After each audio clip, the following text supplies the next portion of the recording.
WhatsApp, Instagram, Facebook, lórí X, lórí YouTube, lórí TikTok, kí lorúkọ rẹ̀? Ẹ bá mi pè o. Rédíò gbogbo èèyàn ló ń gbọ́ àfíjù, gbogbo èèyàn ló ń wo àfíjù, gbogbo èèyàn ló ń gbọ́ àfíjù, gbogbo èèyàn ló ń wo àfíjù. Rédíò àfíjù, rédíò àfíjù, rédíò àfíjù. Wherever you're listening or watching Radio Afiju, the time is 3 p.m.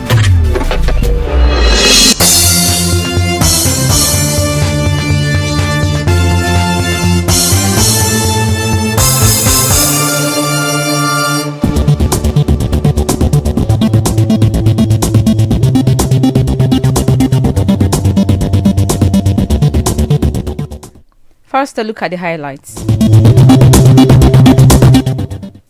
National grid collapses third time in 1 week.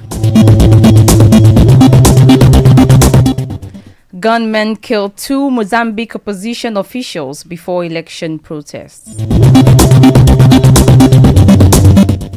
Trump calls judge evil for releasing case files before election. Good afternoon and welcome to the world news on Radio Afinju. My name is Pearl Durotoye. The news in detail. The national grid collapsed again today and power generation went off this morning around 8:16 a.m., making it the third time in 1 week. Recall that the grid tripped off on Monday and on Tuesday when it was being restored. News reports confirmed that power generation was 3,042 megawatts at 8 a.m. and peaked at 3,968 a.m. However, generation dropped to 47 megawatts as of 9 a.m. The National Grid, on its verified social media account, X, confirmed that 7 of the nation's 11 electricity distribution companies had zero load allocation. Only Benin Disco 70 megawatts, Ibadan Disco 60 megawatts, Ikeja Disco 30 megawatts, and Eko Disco 20 megawatts had minimal supply as of 10:16 a.m. The Transmission Company of Nigeria had on Friday announced that 2 towers along its 330 kV Shiroro Kaduna transmission lines 1 and 2 have been vandalized, damaging parts of both transmission lines. According to reports from the Shiroro Regional Office of TCN, the 330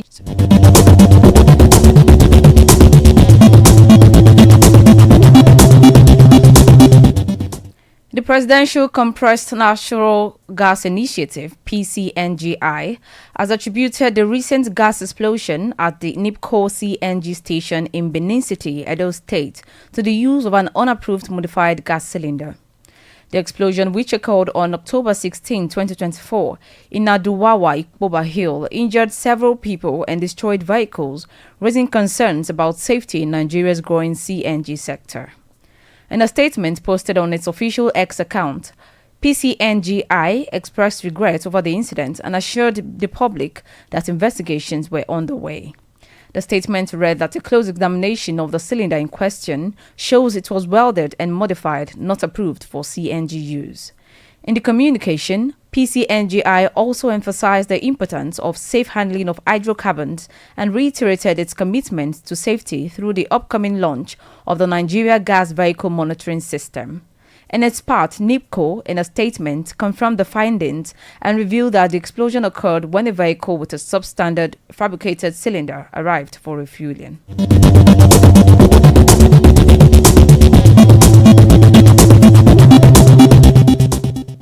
The national president of the International Federation of Women Leaders, Amina Agbaje, has enlisted the support of religious leaders in taming the increasing violence against women and girls in Nigeria through effective strategies. Agbaje spoke in a message to the two-day annual dialogue on GBV with the theme Engagement, Coordination and Sharing of Lessons on GBV Prevention between Religious, Traditional and Government Leaders in Nigeria, organized by FIDA, Ekiti State Chapter, in partnership with Ford Foundation in Ado-Ekiti on Friday. The FIDA national president said the escalating violence against women and girls in Nigeria is fueled by a complex interplay of faith, culture, economic, political, historical, and other social factors, discriminatory traditions, and societal norms.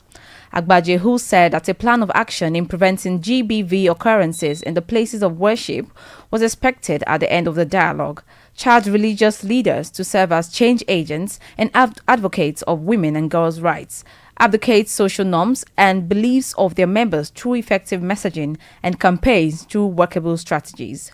FIDA chairperson in Ekiti State, Onyade Olatunbosun, who sought religious leaders' involvement in ensuring GBV was prevented from occurring in churches and mosques in the state, stressed the need for collective attention and advocacy to end the scourge. She added that religious leaders have critical roles to play in preventing the occurrence of gender-based violence and that they can, through their platforms and influential positions in shaping opinions, help raise awareness about all forms of domestic violence against girls and women.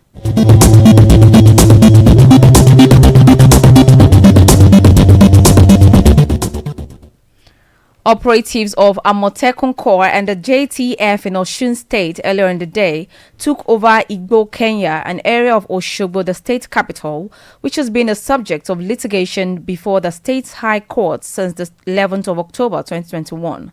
The said litigation had been between the Gbayemo royal family of Osogbo and the Osun state government. Recall that on the 14th of November 2022, Justice A.O. Oyebiyi, who presided over the case, delivered a judgment based on the settlement reached by both the Osun state government and the Gbayemo family, that the plaintiff's family had agreed to cede a total of 3.985 hectares of the disputed land to the Osun state government, while the Gbayemo family were to thus take possession of the remaining 19.838 hectares of land. Earlier in 2004, however, attempts by counsel to the plaintiff to enforce the judgment of the State High Court led to a crisis involving the Speaker of the Osun State House of Assembly, Adewale Egbedun. The involvement of the Speaker led to speculations that he is interested in the land for personal needs. In a surprising turn of events, Radio Afinju reporters spotted operatives of the Joint Task Force (JTF) and Amotekun Corps in their uniform and operational vehicles taking over the section of Igbo, Kenya area beside Capital Hotel, Osogbo. According to findings by Radio Afinju, the operatives are said to be acting on an order of possession earlier communicated to them. Speaking on the issue, counsel to the plaintiff, Naim Adekilekun, disclosed that the court has not given any new order aside from the 14th of November 2022 judgment, maintaining that no counter order was given by any court. As at the time of writing this report, operatives of Amotekun and the JTF are still occupying the disputed land.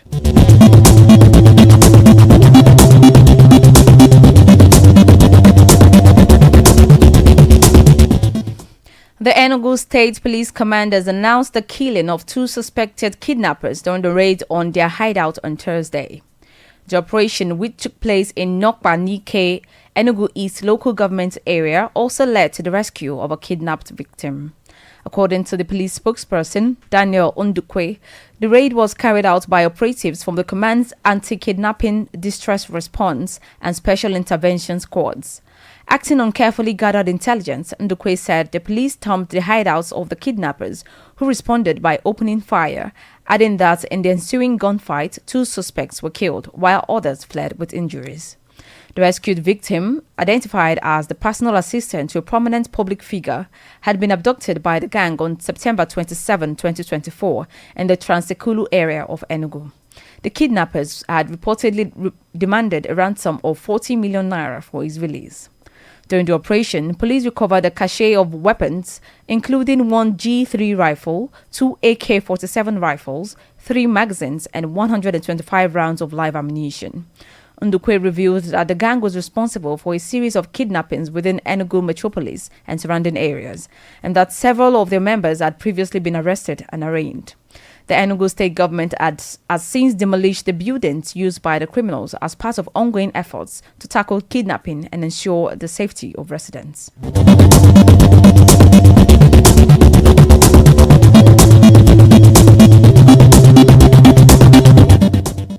Away from Nigeria, gunmen in Mozambique have killed a leading opposition politician's lawyer and another opposition official, according to their party, before protests against the disputed election results. According to the party, the attackers chased the car of Podemos party's lawyer, Elvino Diaz, and party representative, Paulo Guambe, and fatally shot them late on Friday night in the capital, Maputo. Videos on social media showed a BMW SUV in the middle of the road with numerous bullet holes in the bodywork. Some of the videos showed what appeared to be the body of two men, one with blood on his chest in the front seat, the other body was slumped over. The killings came with tensions already high in the southern African country as it waits for the results of an October 9 election that has drawn more allegations of vote rigging and clamping down on dissent against the 49-year rule of the Front for the Liberation of Mozambique, Frelimo party.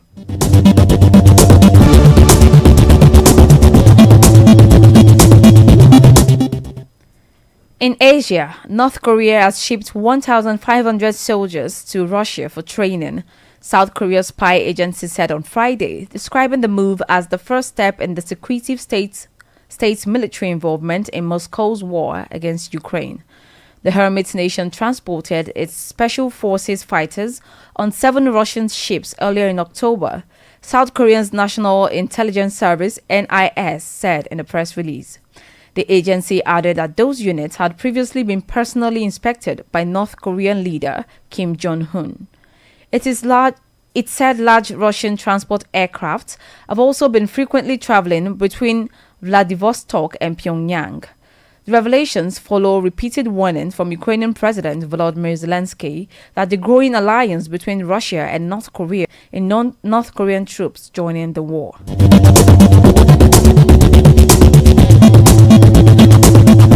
Including Bondi, the city's most famous, were closed and a massive cleanup ordered amid fears the black deposits were toxic.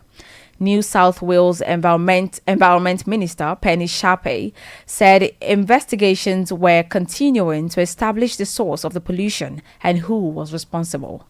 The state's maritime authority said the balls were not highly toxic to humans but should not be touched or picked up.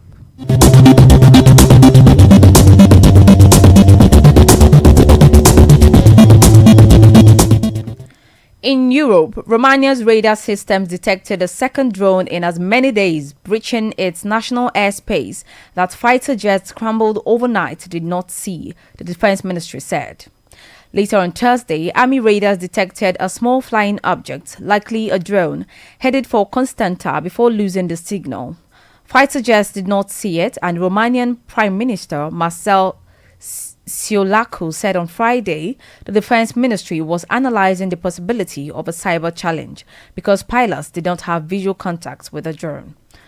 On Friday night, another drone was detected up to 19 kilometers inland, also in the southern country of Constanta. Romania once again scrambled 2 F-16 fighters to take cover.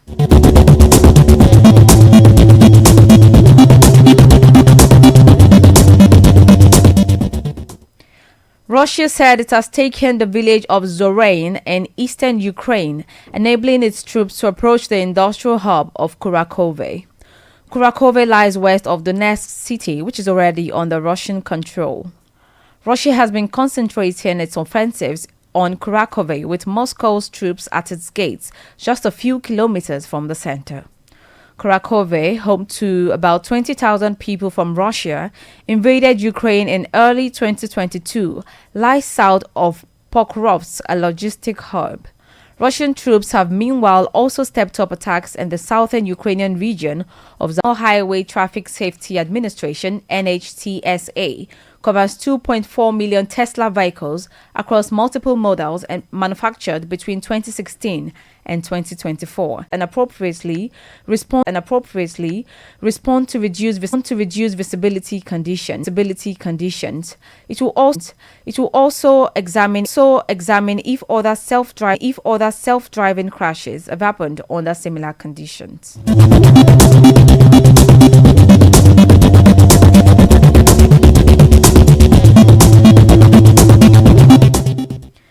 Cuba suffered a second nationwide blackout this morning, hours after officials say power was being slowly restored.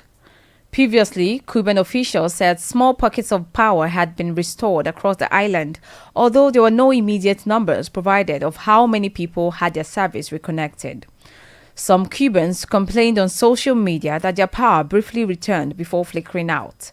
Millions of people have been left without power over the last several days as the aging Cuban electrical grid repeatedly collapsed. Today's blackout follows an island-wide shutdown of Cuba's electrical grid on Friday after one of the island's major power plants failed, according to its energy ministry.